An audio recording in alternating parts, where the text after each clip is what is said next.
Hello students, welcome to civil staff Himachal. So आज आपका जो रिवीजन सेशन इस मंडे स्टार्ट हुआ था उसका रीजनिंग का सेकंड लेक्चर है, जिसमें कि हम आज कोडिंग डिकोडिंग के एमसीक्यूज कवर करेंगे। लास्ट क्लास में हमने, जैसा कि आपने देखा था वेडनेसडे की क्लास में, आपके डायरेक्शंस के एमसीक्यू, काफ़ी अच्छे पॉइंट्स, काफ़ी अच्छे क्वेश्चंस हमने कवर अप किए थे। इसी तरह से आज के लेक्चर में कोडिंग डिकोडिंग के एमसीक्यू मैं कवर करूंगी, जो कि आपके एग्जाम में आ सकते हैं या फिर कई बार रिपीट भी हो चुके हैं। ठीक है, हर तरह का पॉइंट कवर होगा। तो चलिए स्टार्ट करते हैं। जैसे कि आप देख सकते हैं, देखो कोडिंग डिकोडिंग में क्वेश्चन का फॉर्मेट यही है कि आपको एक एग्जाम्पल दिया होता है और आपने उस एग्जाम्पल में क्या करना है कि आपने वहां पे सारा एग्जाम्पल को स्टडी करना है और उस स्टडी के बेसिस पे आपने नीचे दिए हुए क्वेश्चन को सॉल्व करना है। तो चलिए ये देखिए, पहला एग्जाम्पल है, in a certain code language Casio is written as 3119915। अब हमें ये देखना है कि ये किस तरह से हो रहा है। देखिए, सी की पोजीशन अगर आप ध्यान दें 3 होती है, ए की पोजीशन कितनी होती है 1, एस की पोजीशन होती है 19, आई की पोजीशन कितनी होती है 9, ओ की पोजीशन कितनी होती है 15। तो ये आपकी हर अल्फाबेट की पोजीशन है। अच्छा, उसके बाद अब आपको सॉल्व करने को कह रहे हैं, कौन से वर्ड को? सिटीजन को। तो अब अगर कैसियो आप सॉल्व कर चुके हैं तो सिटीजन को अगर आपने सॉल्व करना है तो इसी तरह से आप देख सकते हैं कि पोजीशंस लिखनी है। और अगर आप देखो, ऑप्शन में नन ऑफ दीज नहीं दिया हुआ। ये एक बहुत ही इंपॉर्टेंट पॉइंट है जो मैं बताने वाली हूँ, जो मैक्सिमम क्वेश्चंस में आपको बहुत हेल्प करेगा। कि अगर आपको नन ऑफ दीज नहीं दिया हुआ तो आप नीचे ऑप्शन साथ साथ देखिए। जब आप एक क्वेश्चन सॉल्व कर रहे हैं, ऑप्शंस भी आप साथ साथ देखेंगे। जैसे कि आप देख सकते हैं कि सी की पोजीशन जो है वो कितनी है 3। ठीक है, उसके बाद आई की पोजीशन जो है वो कितनी है 9। तो अब देखिए, ए ऑप्शन में 2 9 है, गलत। 3 1 है, गलत।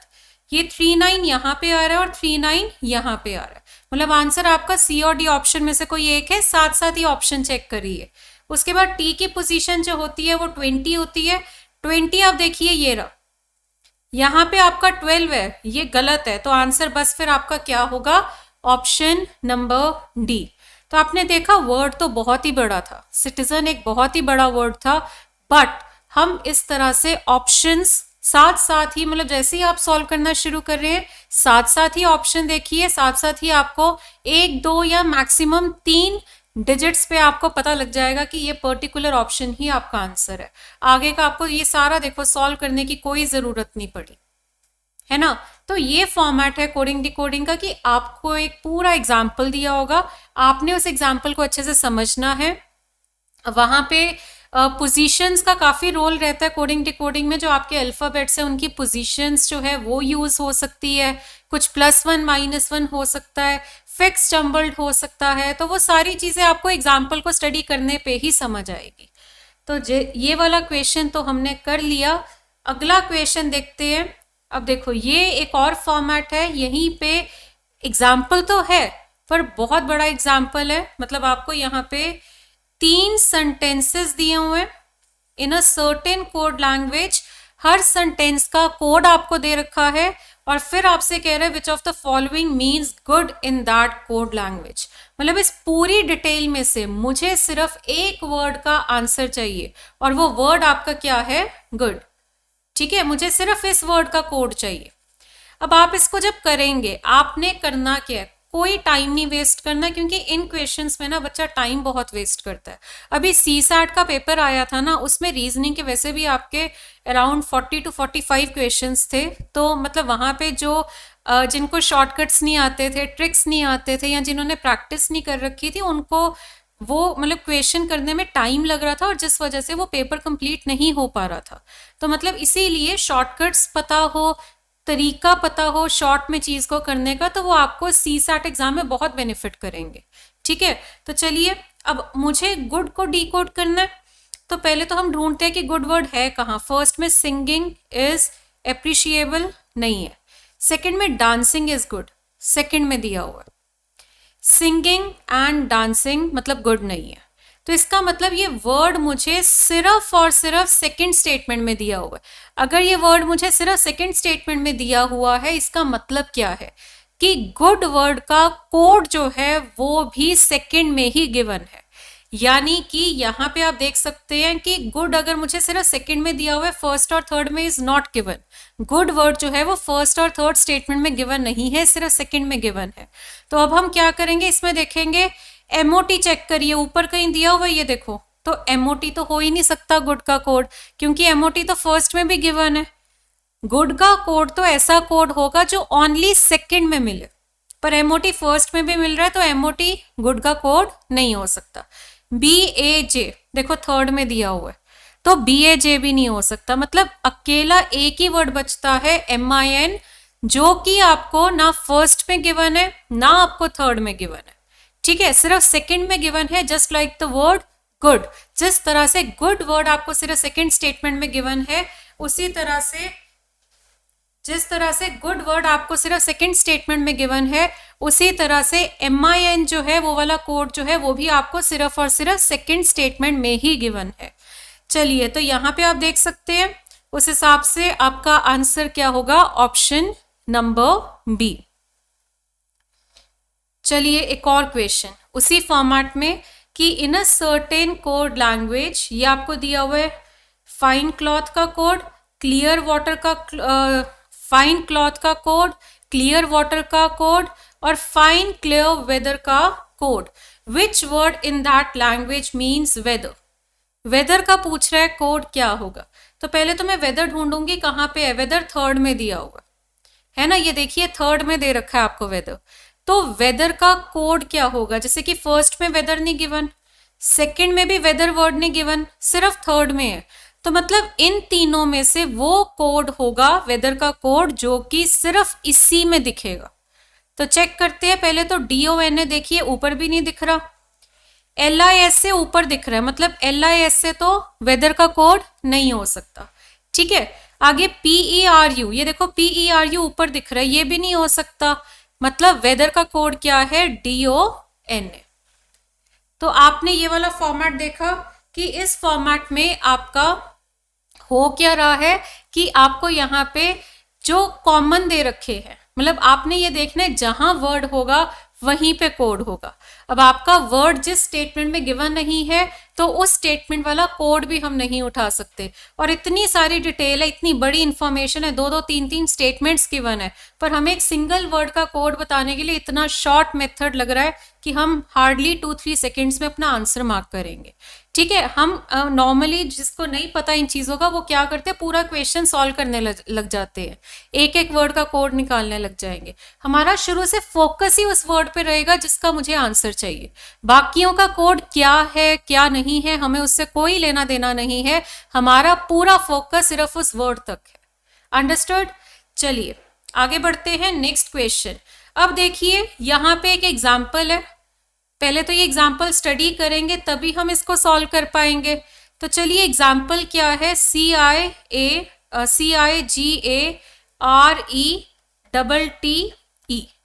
ठीक है, इज कोडेड एज GICERAETT,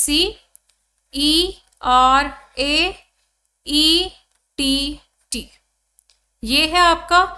अब देखो इतना तो हम इस क्वेश्चन को देख के जज कर पा रहे हैं कि यहाँ पे नए अल्फाबेट्स इंट्रोड्यूस नहीं हुए, सिगरेट वर्ड को ही कुछ जंबल करके, इसके अल्फाबेट्स को कुछ जंबल करके आंसर बनाया हुआ है। अब हमें वो जंबलिंग का फॉर्मेट समझना है कि किस फॉर्मेट में जंबल किया है। चलिए देखिए फिर, देखो C और I और G, ये शुरू के तीन ही अल्फाबेट्स थे जो कि रिवर्स हो रखे हैं। आगे देखते हैं A कहाँ चला गया, देखो A यहाँ पे है, बिल्कुल CIG जैसा फॉर्मेट बन रहा है, R और E। मतलब ये है कि तीन तीन अल्फाबेट्स आपके रिवर्स हो रहे हैं। अंडरस्टूड। ठीक है, आपके तीन तीन अल्फाबेट्स जो हैं वो रिवर्स हो रहे हैं। अब जैसे TE है, तो ये आपका देखो, अब T तो नहीं समझ पाओगे, ये E इधर आ रहा है, पर क्योंकि हम ऑलरेडी दो ऐसे ग्रुप्स कर चुके हैं, तो अब हमें समझ आ गया कि ये T किस फॉर्मेट में गया है। तो मतलब ये है कि आपके वर्ड में तीन तीन अल्फाबेट्स का रिवर्सल हो रहा है। तो उस हिसाब से अगर मुझे अब डायरेक्शन को सॉल्व करना है, तो आप देख सकते हैं DIR का रिवर्स होगा RID। अब देखिए नन ऑफ दीज दिया हुआ है, जिस वजह से हमें इस क्वेश्चन को पूरा सॉल्व करना पड़ेगा। ECT का होगा TCE, ION का होगा NOI, ये आपका आंसर है। तो पहले तो देखते हैं RID कहाँ है, ये रहा। आगे भी चेक करते हैं क्योंकि एंड तक चेक करना पड़ेगा, क्योंकि अदरवाइज आंसर आपका नन ऑफ दीज भी हो सकता है। RID हो गया, TCE हो गया, IONOI ये भी आ गया। तो बस फिर हमारा आंसर हमारे सामने है ऑप्शन नंबर ए। तो आपने देखा एक क्वेश्चन में हमने पोजीशंस वाला एग्जाम्पल किया, एक हमने वो पूरा जम्बल्ड वाला फॉर्मेट किया, और इस क्वेश्चन में हमने वर्ड इज कोडेड एज कुछ सेट ऑफ अल्फाबेट्स दिया हुआ है वो समझा। आगे बढ़ेंगे नेक्स्ट क्वेश्चन की तरफ, चलिए।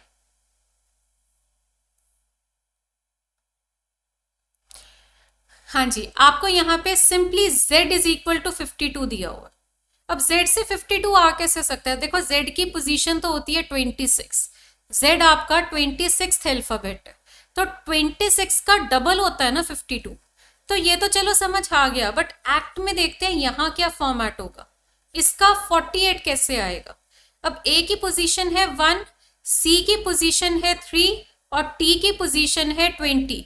तो अगर आप इन सभी को ऐड करते हैं तो कितना आ रहा है? 24 आ रहा है। तो 24 से 48 कैसे आएगा? इंटू 2 करके, ठीक है। 24 इंटू 2 कर दिया तो कितना आएगा? 48, ठीक है। तो अब आपको यहाँ पे क्या कह रहा है कि बैट का आंसर क्या होगा? तो देखिए B2 है, A1 है, T20 है।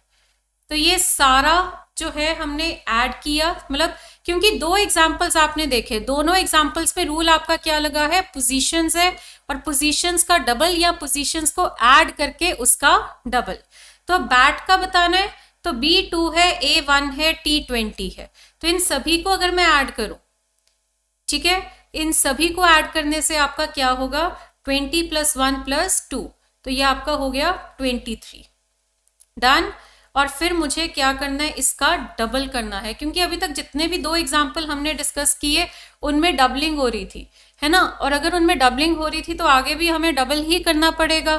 तो 23 इंटू 2 कर देंगे तो आंसर कितना आएगा? Option number D, that is 46। तो ये आपका आंसर है। चलिए, तो ये भी काफी डिफरेंट था, है ना, यहाँ पूरी कैलकुलेशन थी। अब ये वाला क्वेश्चन आप देखिए, यहाँ पे आपको वही फॉर्मेट दिया हुआ है, बस थोड़ा सा ना क्वेश्चन का साइज बड़ा हो गया, बट अल्टीमेटली सॉल्व तो मुझे वर्ड ही करना है, मुझे एक वर्ड का आंसर ही बताना है। तो बस फिर पहले तो हम ढूंढते हैं कि समर कहाँ पे है। फर्स्ट में देखिए समर नहीं दिया हुआ, सेकंड में ये रहा समर, थर्ड में भी नहीं दिया हुआ।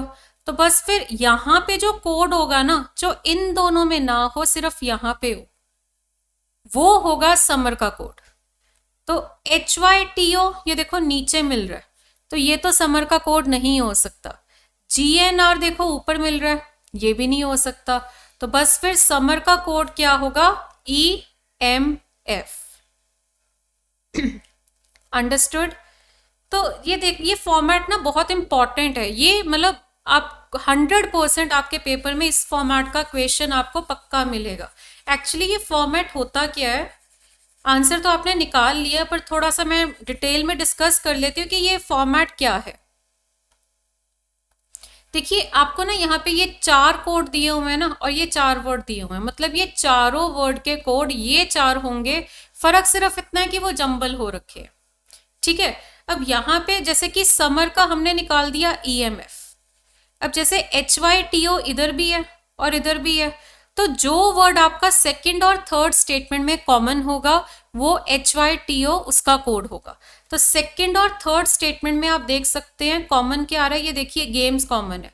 गेम्स आपको सेकंड में भी दिया हुआ है और थर्ड में भी दिया हुआ है, मतलब गेम्स का कोड जो है वो HYTO है। तभी ये देखिए सेकंड और थर्ड में ये कोड भी कॉमन है और ये दोनों वर्ड्स भी कॉमन है।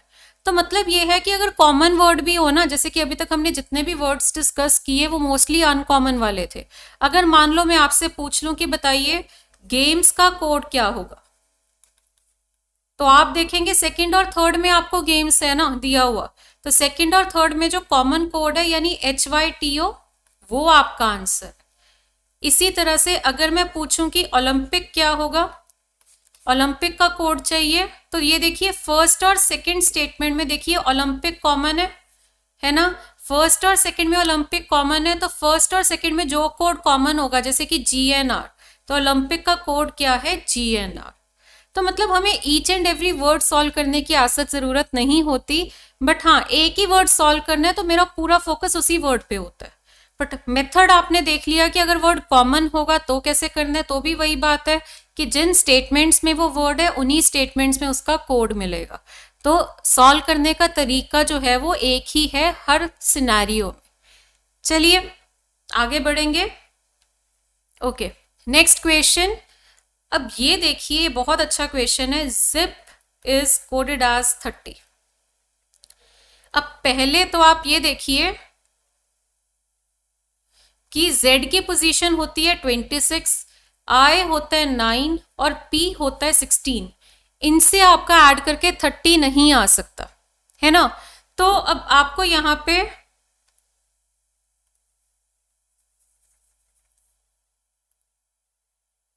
हाँ जी, अब पोजीशन फ्रॉम लेफ्ट का लॉजिक नहीं चल रहा तो पोजीशन फ्रॉम राइट का लॉजिक उठा लेते हैं। जैसे कि Z की मिरर वैल्यू क्या होती है, मिरर वैल्यू मतलब Z का पेयर जो है वो A होता है ना, और उसकी पोजीशन होती है 1। तो मतलब Z आपका जो है वो पोजीशन फ्रॉम राइट अगर मैं पूछूं तो Z की पोजीशन फ्रॉम राइट होती है 1। इसी तरह से I वैसे तो आपका फ्रॉम द लेफ्ट 9 है, ठीक है, पर राइट से कितनी पोजीशन होती है I की 18। तो ये एक बार मैं ना पोजीशंस लिख रही हूं, कौन सी वाली, राइट वाली, ठीक है। अच्छा P हमारा ये देखिए लेफ्ट से हमारा P जो है वो कितना है 16, तो राइट से P की पोजीशन कितनी हो जाएगी 11।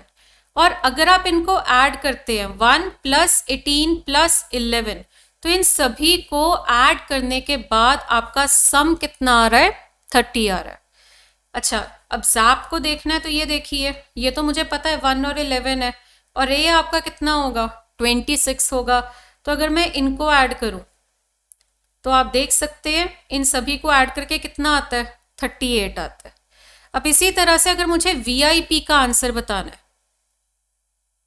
तो देखिए VIP, तो I और P तो आपने अभी देखा ही है, 18 और 11 था ना, I आपका हो गया 18, P हो गया 11, तो V की पोजीशन कितनी हो गई 5, ठीक है।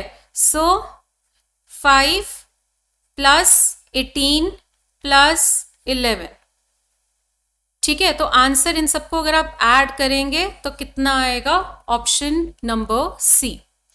तो मतलब ये है कि पोजीशन फ्रॉम लेफ्ट भी हो सकती है, पोजीशन फ्रॉम राइट भी हो सकती है, पेयर भी हो सकता है, ठीक है। अच्छा फिर आपके वर्ड्स में +1 या -1 इस तरह से भी हो सकता है, ठीक है। फिर आपका वहाँ पे फिक्स या जम्बल्ड का कोड भी हो सकता है। अच्छा उसके बाद आपका जो हम करते हैं कि यहाँ पे आपको पूरा स्टेटमेंट दिया होता है, तो वहाँ पे आपको पता करना है, सिंबल्स के फॉर्म में भी दिया होगा फिक्स और जम्बल्ड का जो केस होता है। तो ये अलग अलग तरह के क्वेश्चन है, पर इन सभी क्वेश्चंस में एक सिमिलैरिटी है कि एक एग्जाम्पल आपको डेफिनेटली दिया होगा। बात सारी एग्जाम्पल की है, एग्जाम्पल समझ लिया तो क्वेश्चन हो गया, पर अगर आप एग्जाम्पल ही नहीं अंडरस्टैंड कर पाएंगे, एक सॉल्व्ड चीज को ही नहीं समझ पाएंगे कि सॉल्व कैसे हुआ, क्वेश्चन नहीं हो पाएगा। तो वो प्रैक्टिस आपको करनी है टू अंडरस्टैंड कि आपके एग्जाम्पल में कौन सा लॉजिक है। चलिए आगे बढ़ेंगे। हाँ जी, अब यहाँ पे आपको एग्जाम्पल्स दिए हुए हैं। According to a military code system is coded as SYSMET। एक तो ये एग्जाम्पल है। सेकेंड एग्जाम्पल है आपका nearer is coded as AENRER। Second example आपका ये है, ठीक है। अब यहाँ पे आपको पहले अंडरस्टैंड, देखो एक चीज और याद रखना कि कोडिंग डिकोडिंग में जब भी आपको एक ही क्वेश्चन में 2 एग्जाम्पल दिए होंगे ना, तो उन दोनों एग्जाम्पल्स में लॉजिक जो है वो सेम होता है। ऐसा नहीं होता कि एक ही क्वेश्चन के 2 एग्जाम्पल में डिफरेंट लॉजिक लग रहा हो। अगर आप ऐसा कुछ समझ रहे हैं तो मतलब आप गलत सोच रहे हैं। ऐसा लॉजिक आपने निकालना है, ऐसा लॉजिक, ऐसा रूल आपका निकलना चाहिए एग्जाम्पल में जो दोनों एग्जाम्पल्स पे अप्लाई हो, बिकॉज वो दोनों examples are from the same question. ठीक है, तो सिस्टम का देखते हैं पहले। तो एस वाई एस में क्लैरिटी नहीं हो रही, एस वाई एस सीधा भी एस वाई एस रहता है और रिवर्स होके भी एस वाई एस होता है। तो जहां क्लैरिटी हो रही है वो देख लीजिए, एम ई टी रिवर्स हो रहा है। अब नियरर में देखिए ए ई और एन रिवर्स हो रहा है ना। आर ई आर में क्लैरिटी नहीं हो रही, तो अब हम क्या करेंगे, हम यहाँ पर अंडरस्टैंड करने की कोशिश करेंगे कि इसमें आपका कॉमन मतलब क्या रूल है, जो अगर एक में डाउट है तो शायद वो डाउट दूसरे से क्लियर हो जाए। तो अब सिस्टम में लास्ट के 3 अगर रिवर्स हो रहे हैं तो नियरर में भी लास्ट के 3 रिवर्स ही होंगे। तो आर ई आर जो है अगर आप रिवर्स करते हो तब भी आर ई आर ही रहेगा। अब इसमें मुझे क्या समझ आया कि नियरर में तो शुरू के 3 भी रिवर्स हो रहे थे, तो अगर शुरू के 3 रिवर्स हो रहे हैं तो ये एस वाई एस जो है ये भी आपका रिवर्स होगा। तो बस फिर आंसर आप देख सकते हैं कि समझ के आया दोनों एग्जाम्पल में कि आपका वर्ड जो है आपने उसको क्या करना है, हाफ करना है। जैसे कि 6 अल्फाबेट्स का वर्ड है ना, आपने उसको करना है हाफ, और हाफ करके दोनों हाफ को क्या कर देना है, रिवर्स कर देना है। ऐसे ही नियरर में देखिए दोनों हाफ को आप क्या कर देंगे, रिवर्स कर देंगे। तो बस फिर अब सॉल्व हम करेंगे फ्रैक्शन को। ठीक है, तो C A R F N O I T, ठीक है, क्योंकि हमने इसको हाफ किया, फर्स्ट हाफ को रिवर्स किया और सेकंड हाफ को रिवर्स किया, तो ये हमारा रूल था। तो ये देखते हैं कौन से ऑप्शन में है, सी ए आर एफ आगे टी है, सी ए आर एफ आगे टी है, यहां पे मिल रहा है C A R F N O I T, यानी आंसर आपका क्या होगा, ऑप्शन नंबर ई। क्लियर, चलिए आगे बढ़ेंगे। हाँ जी, नेक्स्ट क्वेश्चन देखिए, इन अ सर्टेन कोड लैंग्वेज। अब ये भी कुछ कुछ वैसा ही है, तो 2 एग्जाम्पल है, समझ लेते हैं। देखते हैं पहले एक एग्जाम्पल को देखते हैं। कई बार ऐसा भी होता है कि एक ही क्वेश्चन में 2 एग्जाम्पल है पर आपको एक से ही समझ आ जाएगा रूल क्या है। तो चलिए देखेंगे।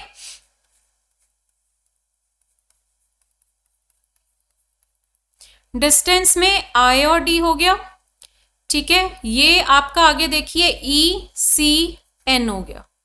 एस में +1 किया टी आया, टी में +1 किया यू आया, ए में +1 किया बी आया। तो मतलब फर्स्ट 2 रिवर्स हो रहे हैं, लास्ट के 3 रिवर्स हो रहे हैं, और बीच वाला जो है उसमें क्या हो रहा है, +1 हो रहा है। तो वेरीफाई करना है तो देख सकते हैं डॉक्यूमेंट में, देखो ओडी डी ओ का बना ओडी, लास्ट में ई एन टी का बना टी एन ई, और बीच में सी यू एम में C+1 D U+1 V M+1 N। तो अब मुझे अगर सॉल्व करना है थर्सडे का, तो थर्सडे में H और T हो गया, इधर से Y A D हो गया, और U+1 V R+1 S S+1 T, तो ये आपका आंसर होगा। तो देखते हैं कौन से ऑप्शन में HTVS, HTVS यहाँ पे भी है, यहाँ पे भी है, यहाँ पे भी है। आगे देखते हैं TY, TY इसमें भी दिया हुआ है, इसमें भी दिया हुआ है, तो मतलब A B और D तो आपके गलत हो गए। उसके बाद AD, ठीक है, उसके बाद AD चाहिए जो मुझे सिर्फ और सिर्फ ऑप्शन नंबर ई में मिला। ठीक है, तो ये आपका आंसर है ऑप्शन नंबर ई, HTVS TYAD। डन, ओके, आगे बढ़ेंगे। अब ये देखिए, ये अलग ही क्वेश्चन है, ऐसा मतलब ये भी एक, अभी तक नहीं हमने ऐसा कुछ डिस्कस किया कि सिंगल डिजिट में आपका रिजल्ट आ रहा हो। इतना बड़ा वर्ड, रीजन और आंसर सिर्फ 5, सोचने वाली बात है, कैसे हो सकता है। देखो, रीजन में पोजीशन लिखोगे, ऐड करोगे, इतने बड़े बड़े नंबर आएंगे। एक बार ना रीजन में ये देखो कितने अल्फाबेट्स हैं। देखिए रीजन में 1 2 3 4 5 6, 6 अल्फाबेट्स है, लिखा 5 हुआ है, तो हो सकता है -1 करके लिखा हो। देखो ये लॉजिक ना कुछ ऐसा सा है कि ऐसा लगता है कि बहुत ही अटपटा सा लॉजिक है, ये कैसे लग सकता है, तो तभी उन्होंने ना 2 एग्जाम्पल दे दिए। तो एक बार जरा एक और एग्जाम्पल में करके देखते हैं, ठीक है, क्या ये लॉजिक सही जा रहा है। बिलीव्ड,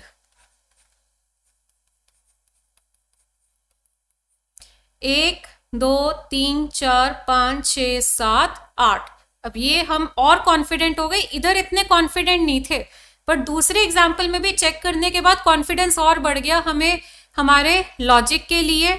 तो बस फिर अब हमें समझ आ चुका है कि आपके वर्ड में कितने अल्फाबेट्स है वो आपने काउंट करने हैं, और उसमें से आपने क्या कर देना है, -1 कर देना है।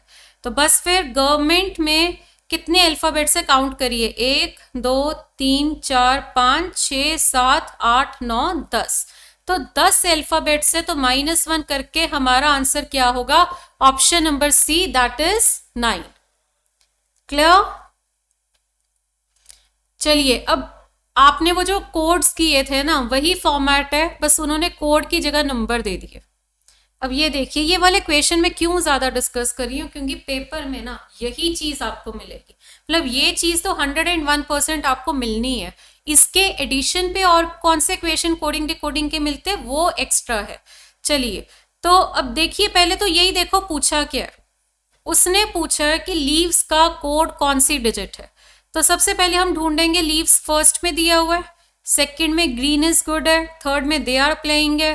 तो मतलब जो नंबर सिर्फ फर्स्ट में है वो लीव्स का कोड है, क्योंकि लीव्स वर्ड जो है वो भी सिर्फ फर्स्ट में है। तो चलिए 4 तो नहीं हो सकता, क्योंकि 4 सेकंड स्टेटमेंट में भी है।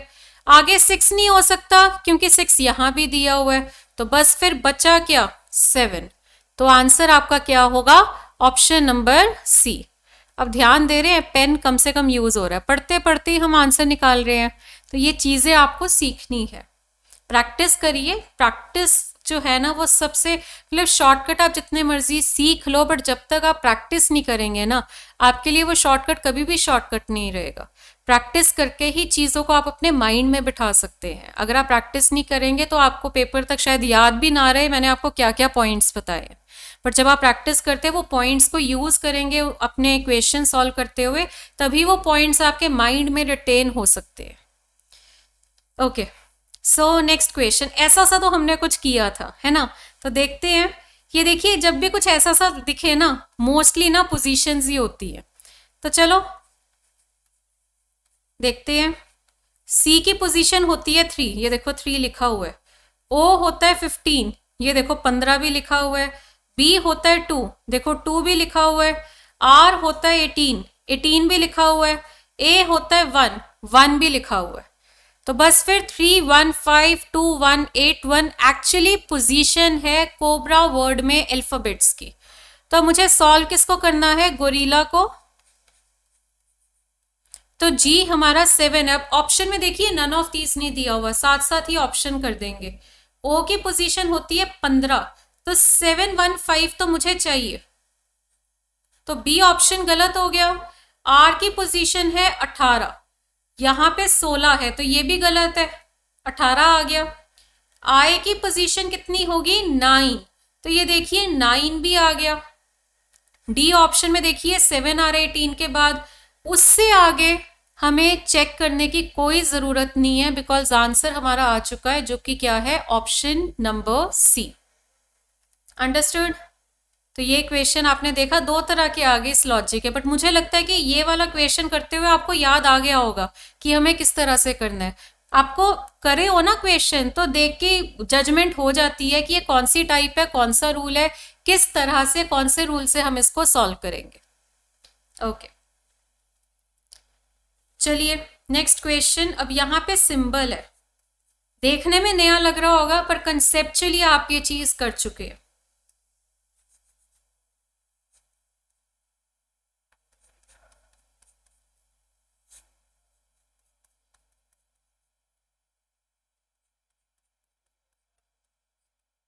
ये दिया हुआ है आपको, 2 वर्ड्स है, ठीक है। हाउ इज ट्रेन, आपसे पूछ रहे कि ट्रेन को कैसे डिकोड किया जाएगा। तो चलिए पहले देखते हैं। कॉमन मतलब इनमें ये दोनों में फिक्स है कि जम्बल्ड है। जैसे कि ब्रेन और टीयर में कॉमन क्या आ रहा है, आर कॉमन है, आर की जगह पे देखो क्या लिखा हुआ है, परसेंट। इधर देखते हैं आर की जगह पे यहां भी परसेंट ही है, मतलब यहां जंबल नहीं हो रखा, ये फिक्स है।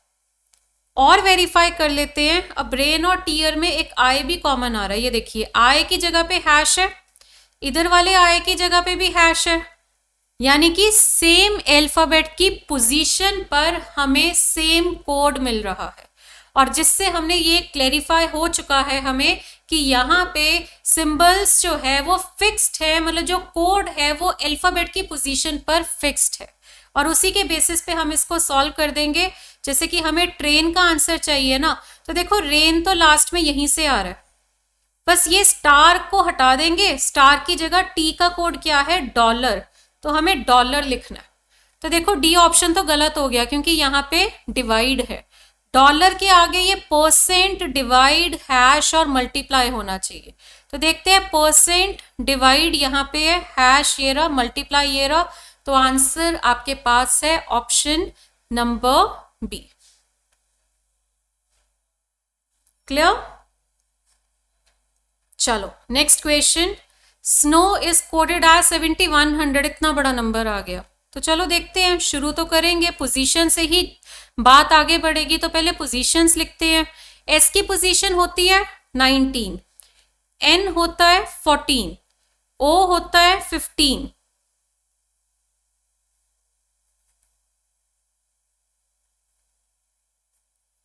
और आपका W होता है 23। अब यहाँ पे अगर आप इन सभी को ऐड करके देखते हो, एक बार ऐड तो कर ही लेते हैं, ठीक है, तो ऐड करके इनको कितना आ रहा है, 71। अब आपको क्लिक करेगा तो यहाँ पे तो 7100 है, मतलब 71 मल्टीप्लाइड बाय 100, सारी पोजीशंस जो है सबको ऐड करना है, जो रिजल्ट आएगा उसको 100 से मल्टीप्लाई कर देंगे। तो अगर हम उसको 100 से मल्टीप्लाई कर देंगे, या सिंपली बोले कि 00 लगा दो, 71 है तो 00 एंड पे हमने उसके लगा दी, तो हमारा आंसर जो है वो बन गया। तो इसी तरह से हमने इसको सॉल्व करना है। तो ये देखते हैं, W हमारा 23 होता है, A हमारा 1 है, L हमारा 12 है, ठीक है। तो इन सभी को अगर आप ऐड करोगे तो ये आपका बन रहा है 48, और लास्ट में 00 लगा दो, तो आंसर हमारा आ चुका है, आंसर होगा ऑप्शन नंबर सी।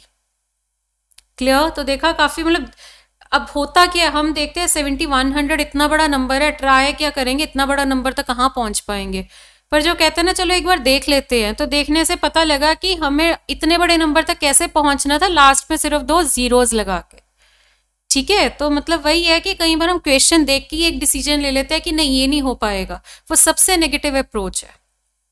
डन?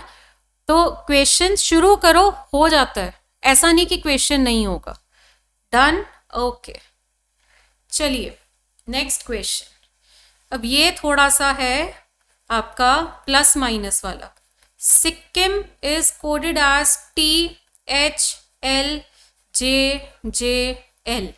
पहले तो हमने देखना है कि ये कैसे सॉल्व हो रहा है। S से T कैसे आएगा, सिंपल +1 करके। I से H कैसे आएगा, सिंपल -1 करके। I 9 होता है, H 8 होता है, -1। K से L कैसे आएगा, +1 करके। K से J कैसे आएगा, -1 करके। I से J कैसे आएगा, +1 करके। M से L कैसे आएगा, -1 करके। तो +1 -1 का ऑल्टरनेट चल रहा है हमारा, ठीक है। तो अब यहां पे उसी हिसाब से अगर मुझे ट्रेनिंग को डीकोड करना है, ठीक है, अगर मुझे यहां पर ट्रेनिंग को डीकोड करना है, हम किस तरह से करेंगे, तो पहले +1 होगा, हाँ जी, और ऑप्शन देखिए नन ऑफ दीज नहीं दिया हुआ, फटाफट से आंसर हो जाएगा। T के बाद +1 करके क्या आता है, U, तो ये वाला ऑप्शन हो गया गलत, ठीक है। अच्छा ये देखिए B, C और D में UQB तीनों आ रहे हैं, तो आगे सॉल्व करके टाइम वेस्ट मत करिए। सिंपली आप क्या करेंगे, ये +1 है, ये -1 है, ये +1 है, यहां तक मुझे सॉल्व करने की जरूरत नहीं है। आगे आएगा -1, तो I में -1 करके कितना आता है, H आता है, तो B के बाद H आना चाहिए जो सिर्फ B ऑप्शन में आ रहा है। तो C और D गलत है, आंसर होगा ऑप्शन नंबर B, चाहे आप इसको पूरा सॉल्व ना भी करो। तो आप देख रहे हैं मतलब how to handle a question, ये चीजें तभी हम यहाँ पे इन सेशंस में डिस्कस कर रहे हैं। यहाँ सिलेबस नहीं होगा, यहाँ पे ये चीजें डिस्कस होंगी। सिलेबस खत्म करने के बाद आपको जिन चीजों की जरूरत होती है ना, वो यहाँ पे डिस्कस हो रही है। ठीक है कि आप जब सिलेबस कर लिया, समझ लिया, अब छोटी छोटी गलतियां जो आप पेपर में करेंगे सब आता है, पर ऐसी छोटे छोटे पॉइंट्स होते हैं जिनकी गलतियां, अब यहाँ गलती तो नहीं करोगे, यहाँ टाइम वेस्ट करोगे। यू क्यू बी, मतलब यू तो सॉल्व किया पर क्यू और बी को सॉल्व करने की जरूरत ही नहीं थी, सीधा हम जंप कर गए 4th अल्फाबेट पे। ठीक है, चलो आगे बढ़ते हैं। Forge is written as FPTJI।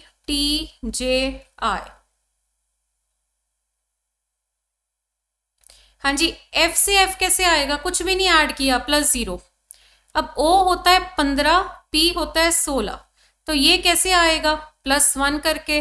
अगर आपको ऐसे मतलब कहीं देखो +1 तक तो हैंडल हो जाता है, पर जब +2, +3, +4 बड़े बड़े आते हैं ना एडिशंस, वहां पे अल्फाबेट्स को माइंड में रिकॉल करिए, मतलब अल्फाबेट्स की पोजीशंस को माइंड में रिकॉल करिए, तो फिर उसके बाद वो क्वेश्चन आपका बहुत आराम से होगा।